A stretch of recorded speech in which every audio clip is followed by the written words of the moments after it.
Maymay Entrata was in fan mode when she welcomed Dingdong Dantes at Marian Rivera on the ASAP stage earlier this afternoon. Maymay Entrata was visibly elated when the showbiz power couple graced the stage of the popular noontime musical variety show for the first time to promote their upcoming Metro Manila Film Festival 2023. Rewind. Welcome Miss Marian Rivera. She greeted the actress. She remained a few steps away from the actress, but Marian Rivera initiated the hug. She did the same with Dingdong Dantes. But the actor went to her and also greeted Maymay Entrata with a beso-beso. Maymay Entrata reaction were big smiles and sigh upon seeing the couple.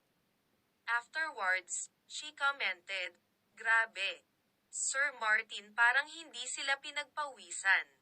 Fresh pa rin." She was referring to her segment co-host, season TV host and singer Martin Rivera.